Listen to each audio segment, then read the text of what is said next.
Hi guys! Happy Wednesday! So, ayan, kakagising lang natin. Siyempre, nagbisa tayo pan-gym. Pero, this is our third day na nag-update ako sa inyo ng trades ko. So, yung tatlong araw na tayo magkakasama ng straight ng morning So, I'm just checking my setup and this is already almost 900 pips running profit, diba? So, we're waiting na ma-reach niya itong ating TP natin, 3422. And this is our swing setup. And then yesterday, we had our scalping setups for I normally send it to our Telegram. So, don't forget to join our Telegram. It's here. Ayan. So, nagsasend ako ng mga trading ideas ko and mga signals. Wherein makakatulong sa inyo for additional confluences. I don't say na mag-rely kayo on signal alone. I hope guys that you are also studying why we were able to come up with that strategy or with that setup. Kumbaga yung mga signals just more of like signal. Parang additional confluences nyo lang for your setup. This is our Telegram and so far we are 70,000 members already. And yesterday, nagbato tayo actually ng buy at sell. First is, ayan, nagbato tayo dito ng sell, ayan. Which is apparently, ayan, bumagsak naman siya actually. Pero umakit din siya ulit. And then, nagpa-buy tayo. Which is, umakit naman din talaga siya ng mga 30 pips. Which is actually, nakaka-TP1, TP4 naman tayo. It's just that, na-notice ko, sabi ko nga sa kanila, to always make it a habit na when you trade, pag nag-profit na kayo, lagi nyo na iset siya to BE. Lalo na if you're just scalping. What I mean with BE, it's break-even. Yung stop loss nyo, pwede nyo siyang i-drag papunta dun sa entry price nyo or i-adjust nyo lang ng onte para dun sa spread. Kasi kapag bin-break-even nyo siya ng same price din, magne-negative ka pa rin because of the spread. So, say for example, ito. Sige, for the sake lang na makipakita ko sa inyo. Kaya nagpa-buy tayo, di ba? So, ito, yung buy na yan, pwede nyo i-adjust yung TP. Kunwari, ito, lagay mo dyan yung TP. Itong SL, lagay mo dito. Yan. Depende kung ano binigay ko sa inyo na signal. Kunwari, lagay mo sa ilalim na itong MA200. Ayan. Pero, pag gusto mo, kunwari nag-positive na siya, pwede mo na i-adjust yung SL mo paakyat. Pwede mo na siya i-adjust paakyat. So, kung kunwari, umakyat na to, ito, umakyat na to dito, pwede mo na i-move tong SL mo paakyat. So, habang umaakyat siya, habang umaakyat yung price, pwede mo i-move to. 'Di ba? So, hindi na natin ma-move kasi nga, hindi pa umaakyat yung price. That's another way of risk management. Para at least, kumbaga, secured na yung profit mo. Bumalik man, mag-reverse man ulit yung market. At least, sure na yung profit mo ay na-secure mo na. However, syempre, meron din mga strategy na ginagawa when it comes to trailing ng SL. You have to use ATR. Meron tayong mga indicator na ginagamit ATR to determine kung ilang pips ba ang ginagalaw ng volatility ng market ng specific asset na yon. Para at least, hindi tinatamaan yung SL mo naman lagi. Kasi sayang naman, kunwari, umakit pa yung market, tapos tinamaan na yung break-even mo or yung positive stop loss mo, diba? So, sayang din yon. So, you have to determine, ilang pips ba yung ginagalaw ng market?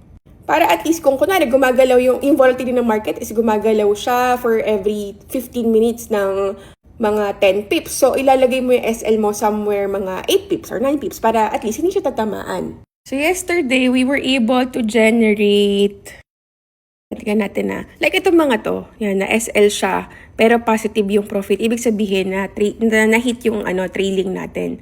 So, tingnan natin yung naging profit natin from ayan, August 5, which is yesterday. So, yesterday, we were able to generate $158.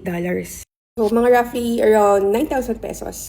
So, imagine niyo that kind of freedom wherein you can get 8,000 pesos, 9,000 pesos. You're just sitting inside your condominium, analyzing the charts what's currently happening. Through this skill, you will have more time freedom. Time freedom for yourself, for your family, for your kids, for your wife. And this is the ultimate reason why I was too eager to really teach this knowledge and skill because I believe that this could actually change many lives, many Filipino lives. Kasi binago niya yung buhay ko eh. And there's a high chance also na baguhin niya rin yung buhay niyo, diba? So, it all require, of course, a journal wherein every time I set up ako, talagang pinuput ko dito, nilalagay ko dito, nina-write down ko dito. Kasi with this journal, nakakatulong siya sa akin. Kumbaga, balik, ano ba nangyari doon? Bakit ako nagkaroon ng mga losses doon? Ano bang pinagagawa ko? Diba? So, ito nakakatulong sa akin na i-determine ano ba yung mga naging emotions ko during that time? Ano ba yung naging setup ko na mali? And honestly, guys, all throughout my trading journey, ang talaga nagpabago ng mindset ko at mentality ko and emotions ko and psychology ko when it comes to trading is yung time na nag-journal na ako. Kasi akala ko wala-wala lang yung journal. Tamad ako mag-Excel. Ako hindi kasi ako ma-Excel. So, mas gusto ko rin talaga nagsusulat. Gusto ko lang nagsusulat. Mahilig ako magsulat. Pero yung palang kinakatamaran ko na yun, yung pala yung mag-shift sa trading journey ko. So, marami akong mga realizations during the time na, of course, nagkakaroon ako ng trading journal kasi nakakapag-reflect ako. And ultimately, syempre, at least may nababalikan ako na something na pwede kong i-review na what went wrong, what went right. So if you really wanted to become successful in trading journey, you really have to, of course, journal your trades. Kasi if you're really serious about this business, you also have to be very serious when it comes to forming the right habit in trading. And I believe na dapat ang pinaka-goal mo muna as a newbie in trading is hindi muna yung profit. Kasi alam ko gusto niyo profit talaga. Pero what I highly encourage you guys to do is i-prioritize nyo muna yung pag-protekta sa capital nyo. So, capital preservation. Number 2 is habit forming. You have to form a proper habit of trading. Kasi once na mali na yung habit na yun, mahihirapan ka na ayusin siya kasi naggumawa ka na ng maling habit. Mali na yung mga habit na ginawa mo or pinractice mo.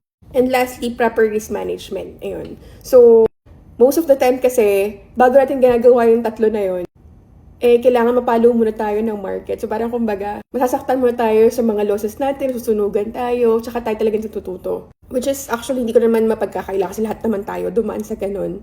One thing na mali ko nga din, hindi ako gumawa ng account ko na medyo malinis. Kasi yung account ko po to na sobrang tagal na. Like, simula nag-trade na ako. Ito yung naging account ko. And lahat na ng mga kumbaga, naging journey ko, yung naging roller coaster journey ko sa trading is nandito. So, hindi ko siya makonect sa MyFX book kasi syempre, during the time na nagsisimula pa ako, di talaga maganda yung resulta niya. Kaya, since it's my personal journey and I wanted to keep it with myself, I'm not liable or I don't have any obligation to share it with other people. I'd probably make another account siguro. Wherein, doon ko na ilalagay lahat, kumbaga, yung mga natutunan ko. Pero yung mga noon, kumbaga, yung dump account tawag ko doon eh. Yung dump account ko na yun, wherein doon ako nag-aral, doon ako nagkaroon ng losses, nandun lahat ng mga mali ko sa trading journey ko. Sa akin na lang yun. Pero pinapakita ko yun sa mga class ko. Every time na meron akong mga class, pinapakita ko yun sa mga estudyante ko. Kasi gusto kong makita nila kung paano ba yung naging journey ko, paano ako nag-struggle, ano yung mga naging losses ko, gano'n kalaki mga naging losses ko.